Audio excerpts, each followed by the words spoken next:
নমস্কার বন্ধুরা, অপর্ণাস কিচেনে আপনাদের সবাইকে স্বাগত। আজকে আমি আবারও একটা নতুন রেসিপি নিয়ে হাজির হয়েছি।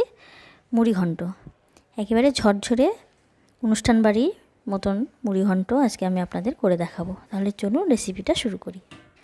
এর জন্য 250 চাল এবং 2টো মাছের মাথা নিয়েছি। প্রথমেই আমি সাদা তেল দিয়ে দিচ্ছি। তার আগে আমি বাদামগুলো ভেজে নিচ্ছি। আমি এখানে লাল বাদাম এবং কাজু বাদাম ব্যবহার করব। সেগুলো একটু ভালো করে আগে ভেজে নেব। খুব একটা বেশি ভাজতে হবে না, হালকা লাল হয়ে গেলে এগুলোকে উঠিয়ে নেব। তারপরে মুড়িঘণ্টে ব্যবহার করব আলুগুলো আমি এখানে হালকা ফ্রাই করে নিচ্ছি। খুব একটা ডিপ ফ্রাই এখানে প্রয়োজন নেই। হালকা একটু লালচে কালার হয়ে গেলে আলুগুলোকে আপনারা তুলে নেবেন। এবারে আমি ভেজে নেব মাছগুলো। তার জন্য এখানে কড়াইতে সাদা তেলের সঙ্গে দিয়ে দিচ্ছি সর্ষের তেল এবং মাছে খুব ভালো করে হলুদ লবণ দিয়ে মাখিয়ে নেব। অনেকে কানকো সহ মাছগুলো ভাজে বা মাছ খায়।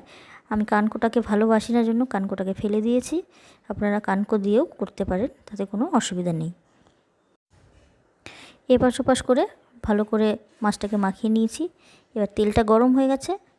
এবার পরপর আমি পার্ট ওয়াইজ 2 পার্টে মাছগুলো ভাজবো। প্রথমে অর্ধেকটা ভেজে নিচ্ছি, তারপরে আবারও অর্ধেকটা ভেজে নেব। এবার পরের মাছগুলো আবারও ভেজে নিচ্ছি।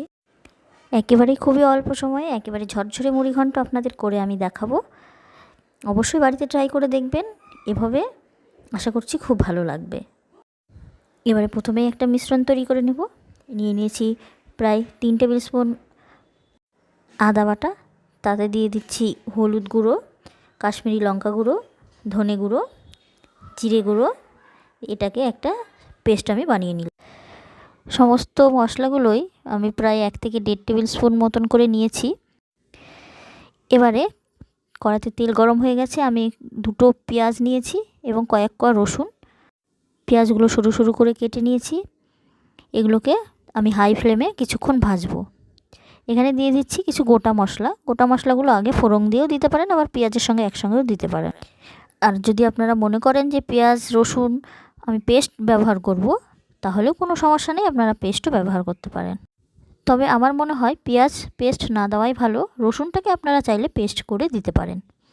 এটা হালকা বাদামি কালার হয়ে গেলেই আমি মশলাগুলো এখানে ঢেলে দিচ্ছি। এখানে আরও একটা ছোট্ট টিপস, কাশ্মীরি লঙ্কা গুঁড়ো কিন্তু আপনারা খুব একটা বেশি ব্যবহার করবেন না, তাহলে মুড়িঘণ্টর কালারটা কিন্তু একেবারে বেশি ডিপ লাল হয়ে যাবে। সেক্ষেত্রে দেখতে কিন্তু খুব একটা ভালো হয় না। যতক্ষণ না তেল বেরিয়ে আসছে ততক্ষণ আমি মশলাটা কষিয়ে নেব। তেল বেরিয়ে আসলে আমি ধুয়ে রাখা চালগুলো এখানে ব্যবহার করছি। চালটা দিয়ে এটাকে আবারও কিছুক্ষণ আমাকে ভেজে নিতে হবে। অতি অবশ্যই মনে রাখবেন, চালটা কিন্তু আপনারা মিডিয়াম ফ্লেমে ভাজবেন। তবে খুব একটা বেশি সময় ধরে ভাজবেন না, তাহলে চালটা রান্না করার সময় কিন্তু আপনার ভেঙে যাবে। কিছুক্ষণ কষিয়ে নিয়ে এখানে দিয়ে দিলাম ভেজে রাখা আলুগুলো। তারপরে আবারও এটাকে প্রায় 30 সেকেন্ড মতন ভেজে নেব। যেহেতু আমার আলুগুলো অলরেডি ভাজা আছে, শুধু মশলার সঙ্গে মিক্সচার করার জন্য প্রায় 30 সেকেন্ড মতো এটাকে হালকা হাতে নাড়াতে হবে। এরপরে মাছের মাথাগুলো দিয়ে দেব। অবশ্যই মাথাগুলো একটু ভেঙে ভেঙে দেবেন, তাহলে সুবিধা হবে। এটাকে এবার আমি একটু খুন্তি দিয়ে ভালো করে একটু ভেঙে দেব, দিয়ে আবারও কিছুক্ষণ নাড়াবো। যতটা সম্ভব ততটা এটাকে ভেঙে দিতে হবে। মিনিট 2 এটাকে নাড়িয়ে এবার দিয়ে দিচ্ছি জল। এখানে আমি 250 গ্রাম চাল নিয়েছি, তার জন্য 500 গ্রাম জল দেব। মনে রাখবেন, যা চাল নেবেন তার পরিমাণে একটু ডবল জল দিতে হবে। তবে হ্যাঁ, যদি আপনার খুব বেশি পুরনো চাল হয়ে যায় সেক্ষেত্রে কিন্তু সামান্য জল বেশিও লাগতে পারে। সেটা আপনি পরে ব্যবহার করতে পারেন, তাতে কোনো অসুবিধা হবে না। টেস্টের কোনো রকম পরিবর্তন আসবে না। এখানে যেহেতু আলু ব্যবহার করেছি, আলুর জন্যও কিন্তু এক্সট্রা একটা জল টানবে। আপনি একবারে বেশি জল ব্যবহার করবেন না। আবারও বলছি, যদি প্রয়োজন হয় এই জল শুকিয়ে গেলে পরে আপনারা সামান্য জল দিতে পারেন। এবারে এখানে দিয়ে দিচ্ছি স্বাদ মতো লবণ। আপনারা লবণ আর চিনিটা অবশ্যই নিজেদের স্বাদ অনুসারে ব্যবহার করবেন। এই সময় মনে রাখবেন, খুব একটা জোরে জোরে এটাকে নাড়াবেন না, আর মিডিয়াম ফ্লেমে রাখবেন গ্যাসটাকে। হালকা হাতে নাড়াবেন। দেখতে পাচ্ছেন আমার মাছগুলো একেবারে ভেঙে ভেঙে গেছে। নাড়াতে নাড়াতেই মাছগুলো ভেঙে গেছে। আমি এখানে ঢাকা দিয়ে রান্না করছি না, ঢাকা ছাড়াই রান্না করব। আমার 50% হয়ে যাওয়ার পরে দিয়ে দিচ্ছি ভাজা বাদামগুলো এবং সামান্য পরিমাণ কিশমিশ। আরও কিছুক্ষণ আমি আলতো হাতে নাড়াবো। আমার রান্নাটা কিন্তু প্রায় অর্ধেকটা হয়ে গেছে। একেবারে অল্প সময়ে আমি মুড়িঘণ্ট রেসিপিটা আপনাদের করে দেখাচ্ছি। একেবারে অনুষ্ঠান বাড়ির মতন খেতে, অসাধারণ এর টেস্ট। আমার এই ঝটপট রেসিপি আপনাদের কেমন লাগছে অবশ্যই আমাকে কমেন্টে জানাবেন। আমার একটু সামান্য সেদ্ধটা কম মনে হচ্ছিল জন্য আমি এখানে আবারও সামান্য একটু জল ব্যবহার করছি। খুব একটা বেশি জল এখানে ব্যবহার করা যাবে না, আর এর পরবর্তীতেও কিন্তু জল ব্যবহার করা যাবে না। প্রায় 70% সেদ্ধ হয়ে গেছে। এখন আমার একটু জল ব্যবহার করতে হলো।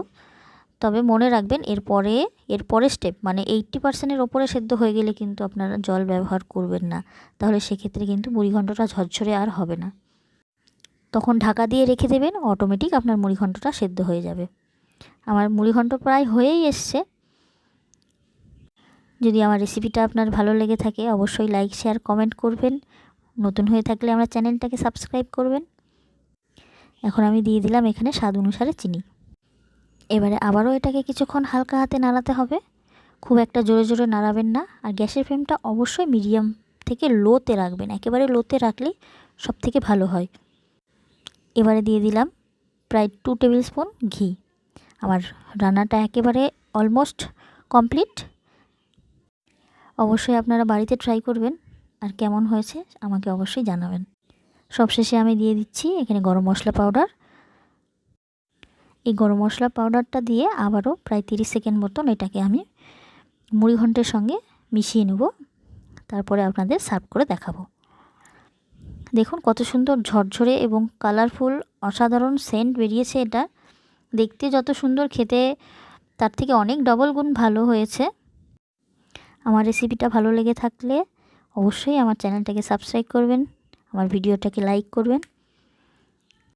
ধন্যবাদ আপনারা আমার ভিডিওটাকে শেষ পর্যন্ত দেখেছেন তার জন্য। আপনারা ভালো থাকবেন, সুস্থ থাকবেন। দেখা হবে নতুন অন্য কোনো ভিডিও নিয়ে।